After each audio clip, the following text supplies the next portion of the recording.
보험친구닷컴 광고를 시작합니다. 이 보험친구닷컴 부담되는 보험료 알듯말듯한 보장 내 보험 바로 알고 싶을 때 그럴 때는 검색창에 보험친구닷컴을 검색하시기 바랍니다. 아니면 1844-0585로 전화를 하셔도 좋습니다. 이미 가입한 보험의 경우에는 뭐가 문제인지 또 내가 가입한 보험에 어떤 장단점이 있는지 보험친구가 무료로 상담해 드립니다. 암보험, 종신보험, 실손보험처럼 누구나 다 아는 보험부터 화재보험, 배상책임보험, 운전자보험까지 모두 상담이 가능한 보험친구닷컴 검색창에 보험친구닷컴 혹은 화면에 지금 보이는 QR코드를 이용하시거나 전화 1844-0585 어디든 연락 주셔도 이 보험친구라는 여러분의 든든한 친구를 만나게 되실 겁니다. 저희가 어제 뉴스를 하고 싶었던데 너무 다른 뉴스들 때문에 밀려서 못했던 이재명 대통령 그 일본 순방 관련된 이야기를 지금부터 좀 해볼까 합니다. 사실은 한일 정상회담이라고 하면 일반적으로 뉴스 순서에서 이렇게까지 밀릴 뉴스는 아닌데 지난 며칠간 계속 밀려요. 그리고 일본에 가 있는 동안도 일단 윤석열 사형 구형이 있었던 날이라서 밀렸었고 돌아와서도 관련 뉴스들이 먼저 나오기는 그런데 이제는 뭐 영상들이 다양하게 공개된 것들이 있고요. 가장 이슈가 됐던 것은 이 다카이치 사나의 일본 총리의 극진한 환대. 이거 뭐 오모테나시라고 부른다면서요. 일본식 그 환대 이런 내용들이었습니다.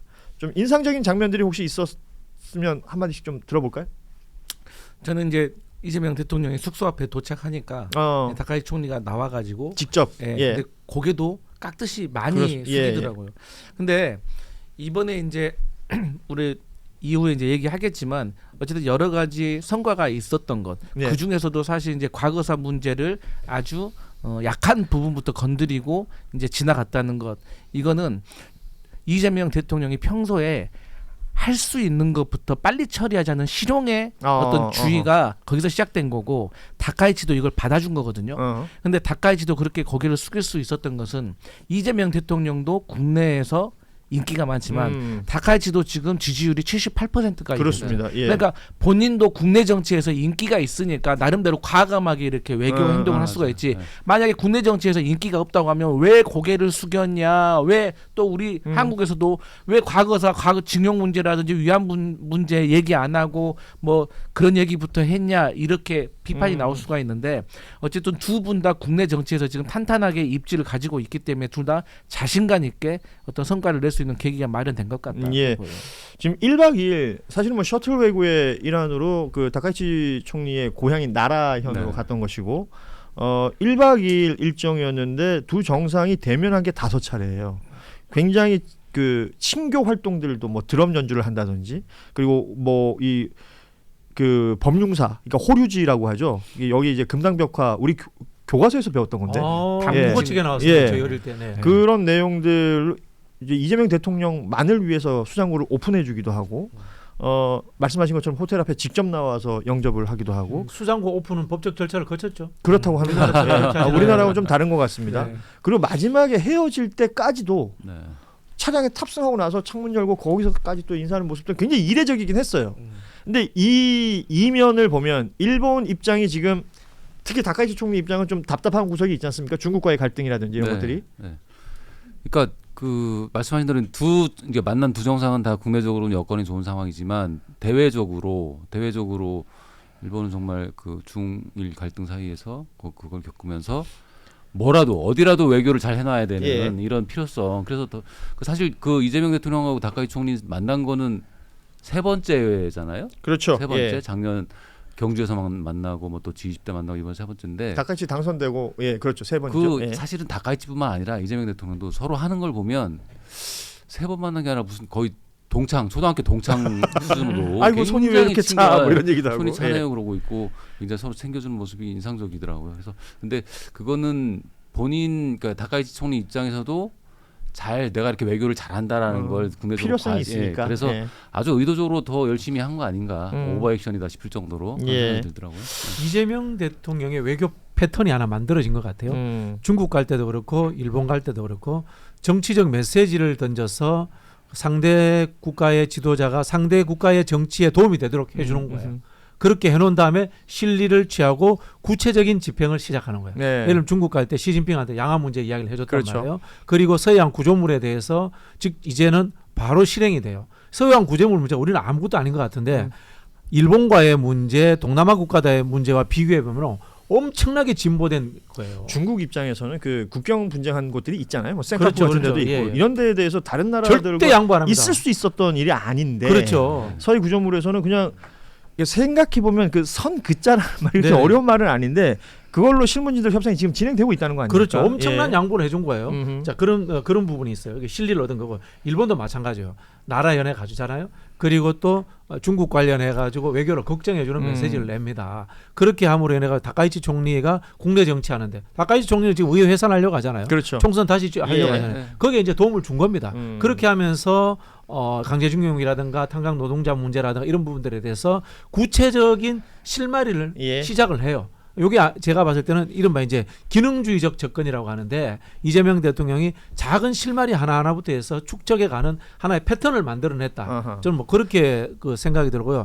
이게 잘 되면은 저는 트럼프 이후를 대비하는 세계 이 경제 질서를 짜는 데 있어서 이재명 대통령이 이른바 총무 뭐 간사 좋게 이야기하면 더 이상 감히는 제가 말씀을 못 드리겠습니다. 예. 회장 역할은 이야기는 내가 함부로 못 하겠습니다만은 그런 역할로까지도 저는 이 집권 후반기에 가면 할 수 있지 않을까 그런 저는 기대감을 트럼프 내보입니다. 만났을 때 페이스메이커 얘기했던 것도 뭐 일맥상통할 수 있을 그렇죠, 것 같고요. 비슷합니다. 근데 지금 이제 뭐 드럼치고 뭐 여러 가지 문제 때문에 이제 성과 때문에 네. 경제 관련된 성과가 약간 지금 잘 안 나타나고 있는데 저희 그 맞아요. 준비한 표 있는데 좀 띄워주실까요? 저 연합뉴스 보도 내용을 저희가 지금 정리를 했는데 네. 뭐 과거사 관련, 국제 정세 관련, 경제 협력 강화 관련, 그리고 초국가 범죄 대응, 그리고 사회 문제 해결. 그러니까 주요 내용들 정리하자면 저렇게 양이 있어요. 네. 근데 보도에 전부 나오지는 않고 있기 때문에 네. 우리 강성필 부대변인이 지금 경제 부분. 근데 이제 예. 환태평양의 경제 동반자 협정과 관련해 가지고 음흠. 우리가 이제 22년도부터 이걸 검토를 하고 있거든요. 예. 근데 이제 우리가 이제 경제 용토를 좀 늘려야 되는 이유가 뭐냐면 우리 일본을 뺀 나머지 11개국의 GDP가 13,000조예요. 그러니까 거기에서 우리 경제 용토를 늘려야 되는 건데 우리가 지금 미래의 먹거리라고 하면 AI 반도체라고 하잖아요. 그럼 AI 반도체가 중요한 게 두 가지가 있어요. 하나는 기술력인데 네. 두 번째는 원자재를 안정적으로 공급받을 수가 있어야 돼요. 근데 지금 중국하고 일본하고 사이 안 좋으니까 바로 히터류 제한해 버리잖아요. 예. 그렇기 때문에 저희가 이 환태평양 경제 동반자 협정에 우리가 이제 낮은 단계에서 만약에 함께 할 수 있다고 하면 이런 어떤 원자재를 안정적으로 공급받을 수 있고 수출 영역도 넓어질 수가 있거든요. 그래서 이런 것도 의미가 있고 참고로 중국은 21년도에 요청했다 거절당했어요. 그렇습니다. 예. 그러니까 디테일하게 따져 보자면 이런 것이고 정부 단위에서 실무진들이 이제 시작하는 여러 가지 일들이 또 생겼습니다. 그러니까 정상이 외국 정상을 만나서 그냥 뭐 일종의 퍼포먼스 같은 것들을 우리가 많이 보지만 그 이후에 어떤 것들로 연결되는가 이게 굉장히 중요한 문제일 텐데 지금 그나마 보도에 많이 나오는 건 조세희 탄광 관련된 그렇죠. 이 수몰자들에 대한 유골 발굴. 그게 그나마 쉽거든. 기자들이 이야기해. 네. 그렇죠. 그런데 이게 사실은 뉴스에 이렇게 나오니까 쉬운 일 같지만 지난 수십 년간 각국 두 나라 다 정부 단위에서 이걸 뭐 한 적이 없었어요. 네. 그러니까 우리도 뭐 군함도 얘기도 들어봤고 뭐 사도광산 얘기도 들어봤지만 조세희 탄광은 낯설잖아요. 그렇죠. 42년도에 이 해저 탄광입니다. 그리고 여기에 석탄질이 일본에서 나오는 석탄들 중에 가장 좋다라는 얘기가 있었고 전쟁 물자가 필요했던 일본은 여기를 개발을 해야 되는데 해저 탄광이니까 일본 사람들이 안 갈라 그래요. 위험하니까. 그래서 우리나라에 있는 노동자들을 강제징용해서 간 거죠.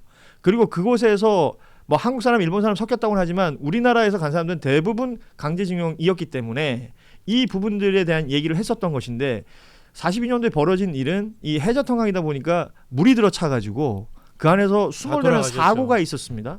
그러면 이거를 구조하고 구출하려는 노력을 했던 것이 아니라 당시 일본 정부는 밖에서 콘크리트를 발라서 그 안에서 수몰시켜 버렸다는 거예요. 일본 국민들도 있었는데 이게 군함도에도 비슷한 케이스가 있었던 것이고 사도광산 얘기도 우리가 그런 얘기를 하는 것인데 이게 역사적으로 우리 입장에서 화가 나는 영역들도 있지만 일본 사람들도 여기에 대한 문제의식을 갖고 있고 시민사회들이 목소리를 냈던 것들이 있지만 정부에서는 뭔가를 하지 않았었는데 이번에 이재명 대통령이 가서 이 문제를 적어도 유골 발굴하는 부분에 있어서 또 DNA 대조 최근에 또 일부 그 유해 이게 넉점인가가 또 발굴이 네, 됐던 부분이 네, 있기 작년에 때문에 그랬죠. 이 얘기들이 이어지는 건데 이건 다카이치 총리가 먼저 얘기를 꺼냈다 그러더라고요. 저는 굉장히 의미 있는 진전이라고 이거 봅니다. 그래서 우리 한겨레 신문 같은 데서 앞장서서 좀 해야 됩니다. 예. 네.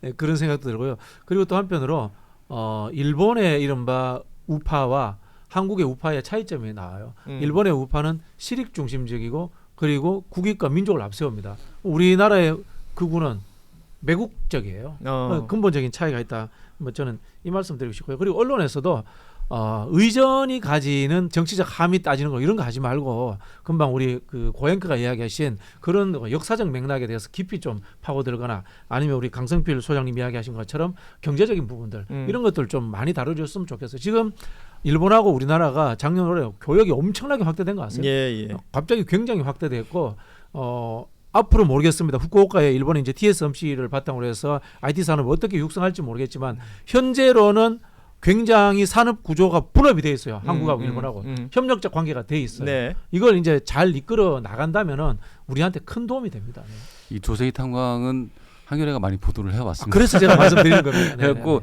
이거 굉장히 역시 한겨레. 의미가 있는 게 그 과거사 문제인데, 그죠? 어려운 숙제 예. 빼고 그냥 정말 과거사에서 서로 접점이 있는 이건 인도주의적인 문제니까. 그렇습니다. 양정상이 찾아서 이걸 시작을 한다는 거는 이재명 대통령 말대로 뭐 과거사 문제에서 작지만 의미 있는 진전이다. 그 말 맞는 것 같아요. 굉장히 의미 있습니다. 그리고 앞으로도 사실 일본과의 관계는 저는 정치권에서 굉장히 뭐 일본 정치권도 마찬가지고요. 활용을 많이 했다고 봐요. 그러니까 갈등 국면을 끌어올려 가지고 활용할 때도 있고 뭔가 조정 국면을 뭐 이렇게 만들어서 활용할 때도 있고 뭐 그런 장면들은 늘 연출이 되는데 우리 국민들이 보기에는 그 감성적인 부분들 건드려지는 부분들 있잖아요. 그러니까 다카이치 총리가 총리 되기 전에 뭐 우리가 흔히 극우 정치인이라고 평가하면서 한국에 대해서 막말을 엄청 했었습니다. 이런 것들이 지금 남아 있는 것들이 있기 때문에 향후에 어떻게 봐야 될 것이냐. 그리고 저는 개인적으로 독도 문제에 관심이 많은 사람이라 2월 22일이 그 일본 그들이 말한 이제 다케시마의 날 시마네현에서 그 지정해서 이게 격상되는 게 여기 뭐 차관급이 오냐 장관급이 오냐 뭐 이런 것들로 진정성 같은 것들을 볼 수가 있잖아요. 2월 22일 곧 아닙니까? 예. 이런 것들을 보면서 또 우리도 우리 나름의 평가를 하고 그 대응을 또 해야 되지 않을까. 왜냐하면 교과서 문제라든지 뭐 걸린 게 한두 가지가 아니니까. 예. 자, 오늘 다양한 뉴스들을 다룬다고 다뤄봤는데 그래도 지금 또 실시간으로 벌어지고 있는 일들도 있어가지고 완전히 다 전해지지는 못한 것 같습니다. 물론 시간은 다 됐습니다. 오늘 첫 출연하신 강성필 부대변인 네. 소감은요? 좋았습니다. 예, 이렇게 마무리하겠습니다. 자, 다음 시간에 또 우리 강성필 부대변인도 또 만날 수 있었으면 좋겠고 우리 JYP와 또 황준범 위원과 여기서 마무리하면서 인사드리겠습니다. 자, 뉴스다이브는 뭐 늘 아시는 것처럼 오후 3시 30분이면 늘 찾아옵니다. 내일도 오후 3시 30분에 뵙겠습니다. 고맙습니다. 감사합니다. 보험친구닷컴 광고를 시작합니다. 이 보험친구닷컴 부담되는 보험료 알듯말듯한 보장 내 보험 바로 알고 싶을 때 그럴 때는 검색창에 보험친구닷컴을 검색하시기 바랍니다. 아니면 1844-0585로 전화를 하셔도 좋습니다. 이미 가입한 보험의 경우에는 뭐가 문제인지 또 내가 가입한 보험에 어떤 장단점이 있는지 보험친구가 무료로 상담해 드립니다. 암보험, 종신보험, 실손보험처럼 누구나 다 아는 보험부터 화재보험, 배상책임보험, 운전자보험까지 모두 상담이 가능한 보험친구닷컴 검색창에 보험친구닷컴 혹은 화면에 지금 보이는 QR코드를 이용하시거나 전화 1844-0585 어디든 연락 주셔도 이 보험친구라는 여러분의 든든한 친구를 만나게 되실 겁니다.